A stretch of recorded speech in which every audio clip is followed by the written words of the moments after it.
They still say, in the deep places where the Iroko roots drink old secrets, that Ijapa's shadow has two mouths, one that laughs and one that lies.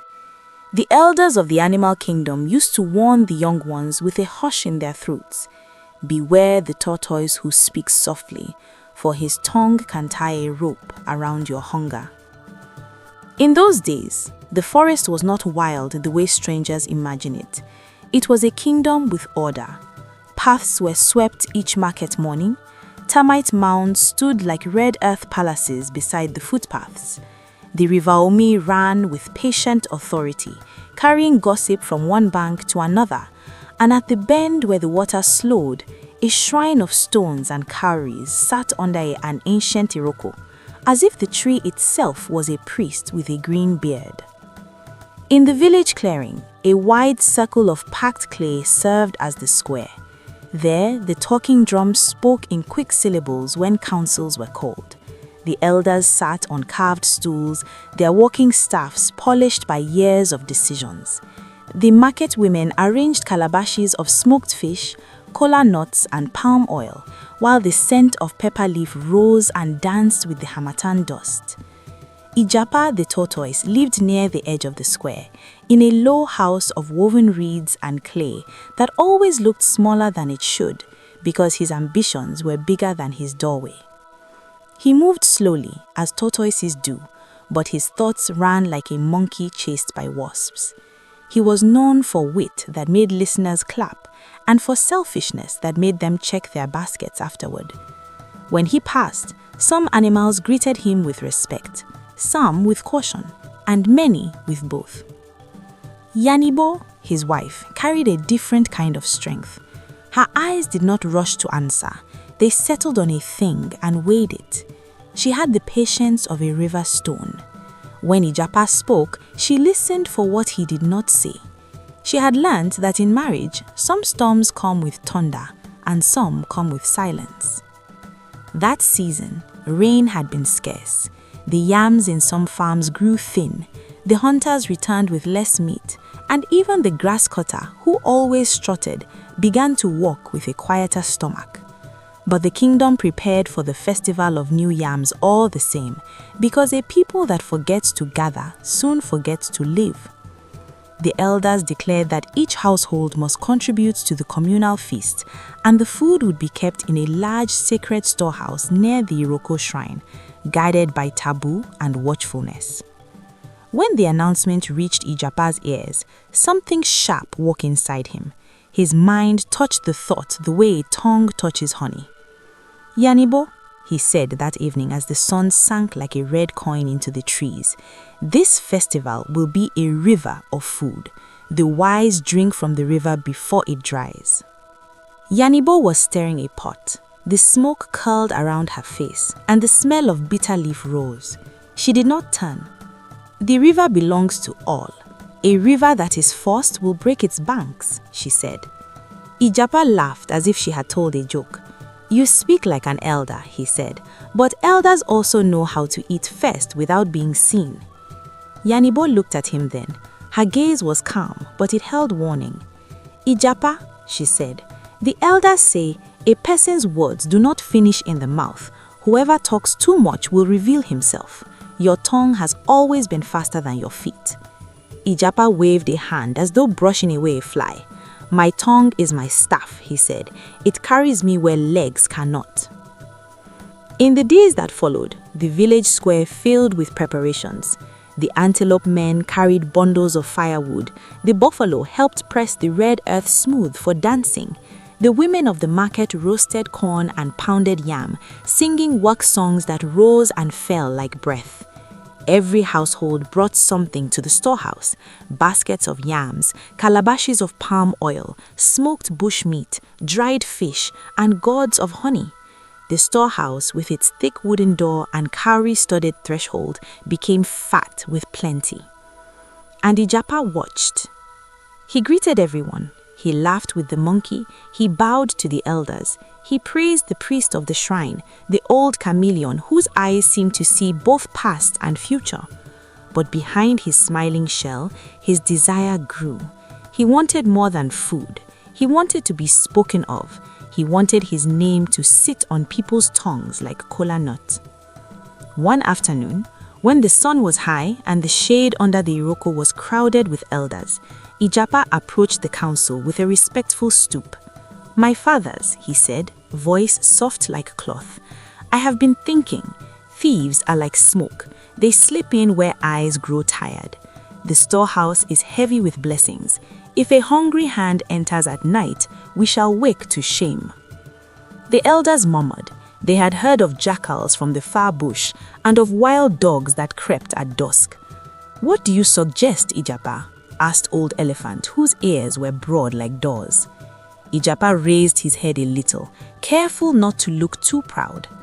"Let a watch be set," he said, "but not any watch.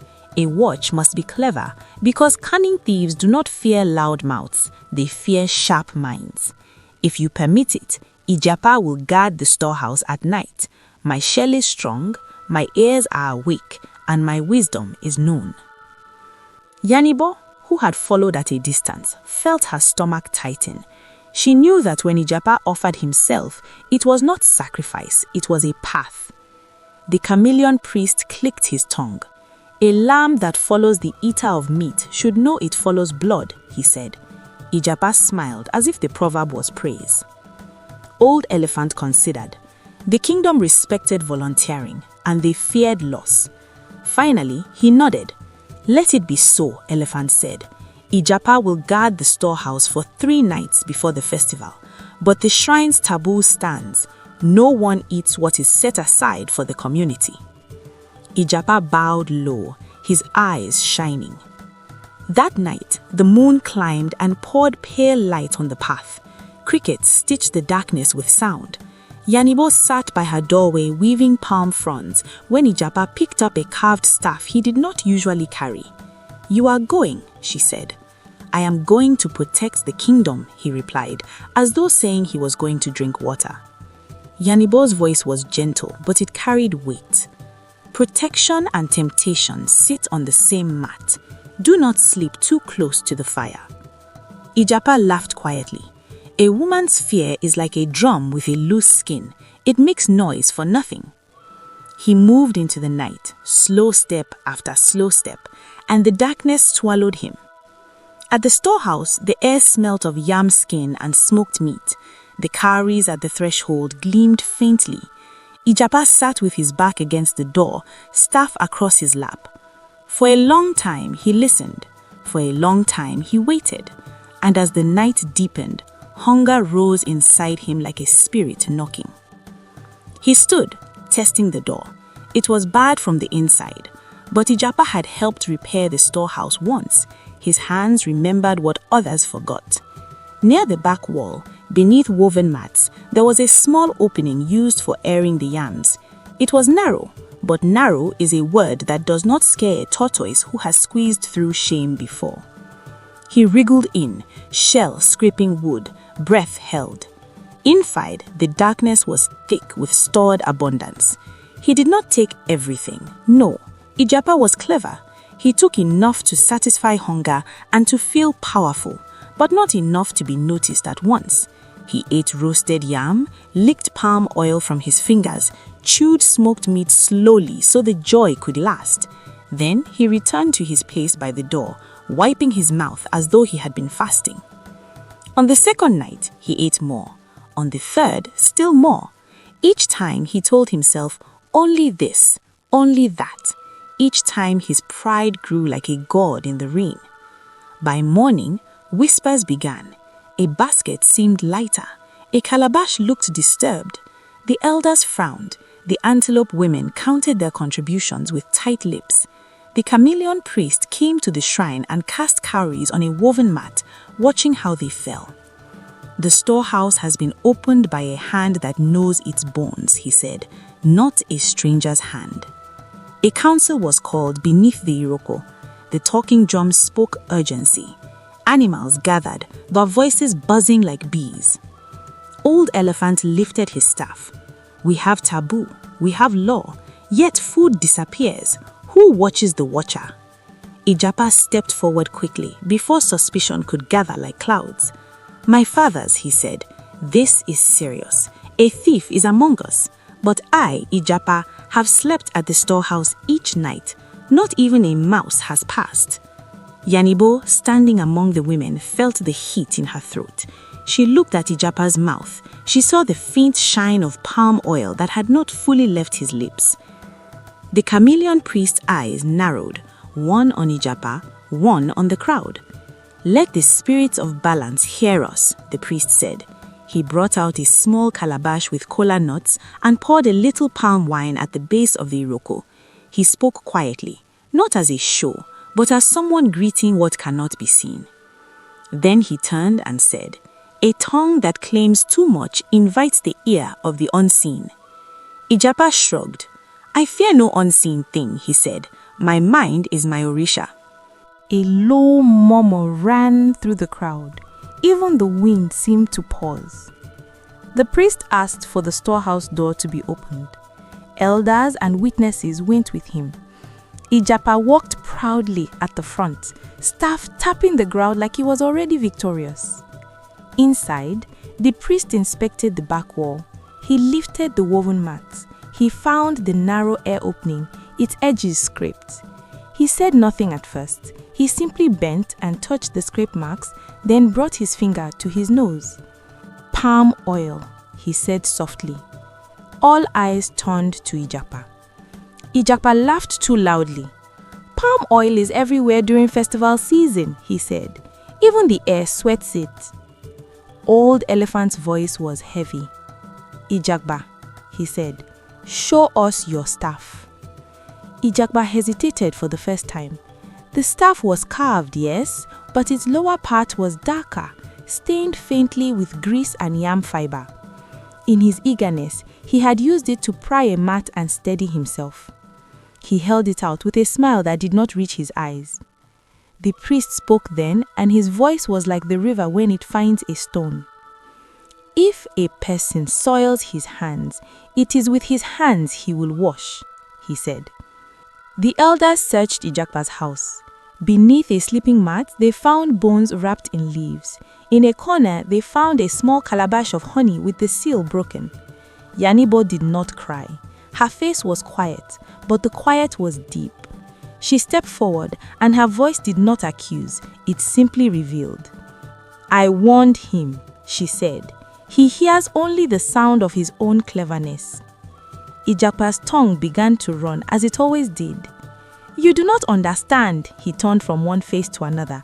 "I guarded the storehouse so well that I deserved a guard's share. In the old days, watchers were fed." "Enough," Old Elephant said, and the square became still. Justice in the animal kingdom was not a whip without thought. It was a weaving of consequence. The elders decreed that Ijapa would repay twice what he stole, and until the debt was paid, he would not sit in council or speak in gatherings. His name would not be called for honors. He would carry water for communal cooking, the heaviest task for the slowest creature, while others watched. But the spiritual world too had its own accounting. On the festival day, drums thundered, dancers stamped dust into clouds, children ran with laughter. The smell of pounded yam and pepper soup lifted into the air like prayer. Yet, when it came time for Ijapa to taste the first bite, his throat tightened as if a hand had closed around it. His mouth opened, but his saliva turned bitter. He tried again, and each time the food sat like stone. Yanibo watched him from a distance. She did not mock, she did not gloat. She simply understood that the unseen does not argue, it balances. As the sun set and the kingdom's songs softened, Ijapa sat alone near the termite mounds, hungry in a place overflowing with food. His cleverness, which had once been a bright cloth, now wrapped him like a net. And the elders passing by spoke quietly, not to shame him, but to let the forest remember. A tortoise may carry his house on his back, but it cannot outrun the footsteps of consequence.